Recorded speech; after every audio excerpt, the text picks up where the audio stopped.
চলছে না ভুয়োর ওপরে। মমতা ব্যানার্জির নেতৃত্বে প্রতিটা ডিপার্টমেন্টে ভুয়ো certificate, doctor certificate, residential certificate, Aadhaar card, passport, voter card, সমস্ত একটা ভুয়ো চক্র পুলিশ এবং প্রশাসনের মদতে চলছে। আপনি যে ভুয়ো বার্থ সার্টিফিকেটের কথা বললেন, আমি আরেকদিন আপনাকে এই বিষয়টা বলবো। আমি আজকে আপনাকে জাস্ট বলে রাখছি, বিধাননগরে একটি শ্মশান আছে, যেই শ্মশান থেকে বার্থ সার্টিফিকেট দেওয়া হয়, ডেথ সার্টিফিকেট দেওয়া হয়। আপনি ভাবতে পারবেন যে ডেথ সার্টিফিকেট আমরা জানি হাসপাতাল থেকে ডাক্তারবাবুরা দেয়, কিন্তু এখানে দেখা যাচ্ছে ডেথ সার্টিফিকেট ইস্যু করছে সেই শ্মশান। বিধাননগরে এই শ্মশানটি আছে, আমি ডিটেলস নিয়ে আমি আরেকদিন আপনাদের প্রেস কনফারেন্স করে জানাবো। এবং 5 মাসের মধ্যে দেখা যাচ্ছে 5-6 মাসের মধ্যে 5000 বডি পুড়েছে। 5000। নিমতলা, কেওড়াতলাতে 5000 হলে আমি একটা বুঝতে পারি, কিন্তু বিধাননগরের মতো একটা ছোট শ্মশানে চিরকুট পাঠাচ্ছে। চিরকুট পাঠাচ্ছে কে? পাশের বসিরহাট থেকে পঞ্চায়েতের এক প্রধান রিঙ্কু বলে সে একটা চিরকুট লিখে পাঠাচ্ছে, ডেড বডির চিরকুট, মানে একে পুড়িয়ে দাও। তাহলে ভেবে দেখুন যে আজকে কিভাবে এই সরকারটা চলছে, যে শ্মশানে গিয়ে শ্মশানের আধিকারিক, শ্মশানে যারা যারা কমিটি মেম্বার, যে পোড়াচ্ছে, যার আন্ডারে হচ্ছে, তার কিন্তু সেই কমিটি মেম্বারের নাম নেই, কিন্তু সে কিন্তু পুলিশের সাথে তার দারুণ সম্পর্ক। এবং যারা যারা আমার সোর্স, তাদের কাছে হুমকি আসছে।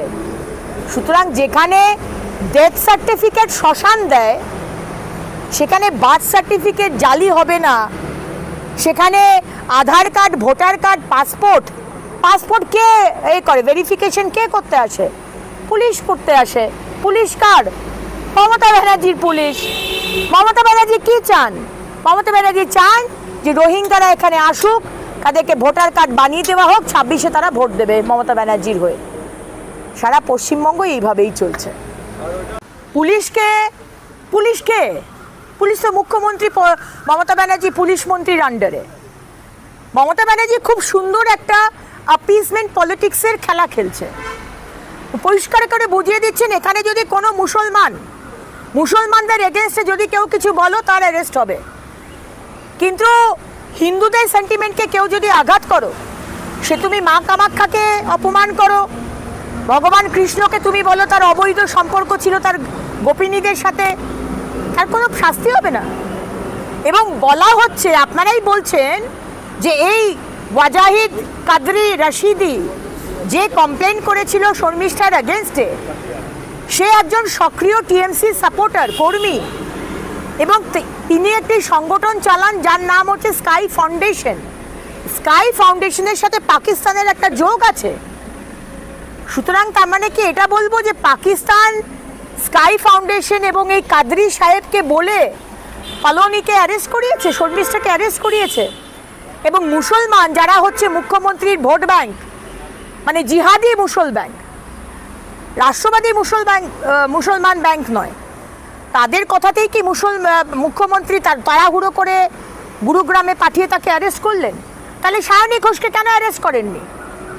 কেন এই কাদরিকে অ্যারেস্ট করেননি, যে বারবার মা কামাখ্যার মন্দিরকে, মা কামাখ্যাকে অপমান করেছে, ভগবান কৃষ্ণকে অপমান করেছে?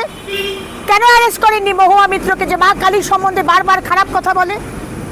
কেন অ্যারেস্ট করেননি আমাদের ফিরাদ হাকিমকে, যে দাওয়াতে ইসলামের কথা বলে, হিন্দুরা দুর্ভাগ্যবান, আসুন ইসলাম ধর্ম নিন?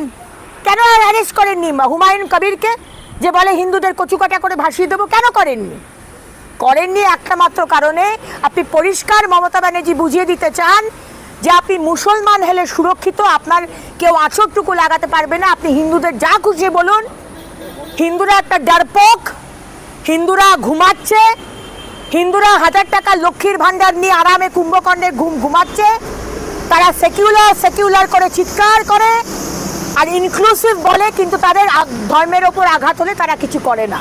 এটা মমতা ব্যানার্জি জেনে গেছেন। তার জন্য 70% হিন্দুর জন্য উনি চিন্তা করেন না, 30% ভোট ব্যাংকের জন্য উনি চিন্তা করেন, মুসলমানদের জন্য উনি চিন্তা করেন না। কালচারটাকে আমাদের নতুন তো এটা আমদানি হয়েছে, মুখ্যমন্ত্রী কার্টেসি মমতা ব্যানার্জি, প্রতিটা জায়গায় থ্রেড কালচার। মুখ্যমন্ত্রীর পুলিশের আধিকারিক, তাকে যদি অনুব্রত মণ্ডল থ্রেড দিয়ে তার মাকে আর বউকে গালাগাল দেয় জঘন্য ভাষায়, আজ অভয়ার আন্দোলন করেছে বলে ডাক্তার দেবাশিস, ডাক্তার অনিকেত আর ডাক্তার কী নাম যেন ছেলে, আরেকটি ছেলে ছিল, 3 জনকে ট্রান্সফার করে দেয়, 3 জন ছেলেকে ডাক্তারবাবুকে, আশফাকুল্লাহকে অন্য জায়গায় ট্রান্সফার করে দেয় কাউন্সিলিংয়ের পরেও। আজকে যদি লাঠিপেটা করা হয় মানে মহিলা এবং পুরুষ শিক্ষক শিক্ষিকাদের, তো আজকে তলব করেছে বলে আপনারা অবাক হয়ে যাচ্ছেন। আপনাদের আজকে মানে অর্ধনগ্ন হয়ে প্রতিবাদ করছে শিক্ষক শিক্ষিকারা, তাদের কাজ নেই, চাকরি নেই। দেখতে থাকুন আরও কি হয়। যে সরকারকে এনেছেন, গতকাল অবনীন্দ্রনাথ ঠাকুরের বাড়িকে ধূলিসাৎ করে দেওয়া হয়েছে। আজকে কিছুক্ষণ আগে বিধানসভার মধ্যে আমাদের ট্যুরিজম, এনভায়রনমেন্ট আর ফরেস্ট নিয়ে আমাদের আলোচনা ছিল। সেখানে আমি এই প্রশ্নটি রেখেছি যে আপনারা যারা ট্যুরিজম ডিপার্টমেন্টে রয়েছেন, অবনীন্দ্রনাথ ঠাকুরের বাড়িকে ধূলিসাৎ করে দেওয়া হলো, আপনারা যে এত বড় বড় কথা বলেন কি রিলিজিয়াস ট্যুরিজম, সাহিত্যিক ট্যুরিজম, সাহিত্যের ট্যুরিজম, এই যে বিভিন্ন ক্যাটেগরি করেছেন, তো অবনীন্দ্রনাথ ঠাকুরের বাড়িটাকে কেন ধূলিসাৎ করা হলো? কেন সেটাকে প্রোটেক্ট করে রাখা হয়নি? সেটাকে একটা ট্যুরিজম সেন্টার নয়? আজকে এটাই হচ্ছে পশ্চিমবঙ্গের অবস্থা। পশ্চিমবঙ্গ আজকে যদি বলেন যে মুখ্যমন্ত্রী পশ্চিমবঙ্গের মানুষকে কি দিয়েছেন এই 15টা বছরে, সেটা হচ্ছে মদ, liquor industry, bomb industry, liquor industry আর অপসংস্কৃতি। আজকে দু দলের মধ্যে মদের ঠেক নিয়ে আর মদ খাওয়া নিয়ে ঝগড়ার পরে একজনকে খুন করে দেওয়া হলো, কারণ এখানে কোনো ল অ্যান্ড অর্ডার নেই। এবং তৃণমূল যারা করে, সেটা মুখ্যমন্ত্রী এবং মুখ্যমন্ত্রীর তলায় যে কেউ হোক, অনুব্রত মণ্ডল হোক কি শেখ শাহজাহান হোক কি এই ছেলেটি হোক, তারা মনে করে যে আমরা যেহেতু তৃণমূল করি, পুলিশ আমাদের ক্যাচ কলা করবে, আমি যা কিছু করতে পারি, আমি মেরেও দিতে পারি, মেরেও দিয়েছে। এবং এই মেরে দিয়েছে বলে আজকে আপনি 7 দিন খবর করবেন, আজকে খবর করছেন, 7 দিন খবর করবেন, তারপরে আপনিও ভুলে যাবেন, পাবলিকও ভুলে যাবে। এইভাবেই চলছে। অনুব্রত মণ্ডল আজকে 100 ঘন্টার ওপর হয়ে গেছে। মুখ্যমন্ত্রী মমতা বন্দ্যোপাধ্যায় পুলিশ মন্ত্রী, পুলিশকে অপমান করেছে, তার মাকে এবং তার স্ত্রীকে। অ্যাকশন হয়েছে? কোনো অ্যাকশন হয়নি, কারণ অনুব্রত মণ্ডল জানে যে মমতা ব্যানার্জি আমার ক্যাচ কলা করবে। মমতা ব্যানার্জির অনেক গোপনীয় কথা আমি জানি, কোথায় কোথায় বীরভূম থেকে টাকা গেছে আর কি হয়েছে সেটা অনুব্রত জানে, এবং অনুব্রত এটাও জানে যে মমতা ব্যানার্জি তাকে অ্যারেস্ট করবে না। कैटेगरी में सारे मुसलमान को घुसा देना, आप क्या समझते हैं? ये क्या ममता बनर्जी मुसलमान का उनका कम्युनिटी का उन्नयन के लिए ये किया है? आज SC/ST में 70 कास्ट को घुसा दिया गया है। आप क्या समझते हैं कि SC/ST को उन्नयन के लिए किया गया है? कुछ भी नहीं। ये सिर्फ वोट बैंक का खेला है। आज जो स्कीम, जो योजना माननीय प्रधानमंत्री नरेंद्र मोदी जी बनाए, हमारे एकलव्य जो स्कीम है जनजाति के लिए, उसका लागू नहीं करने दिया है।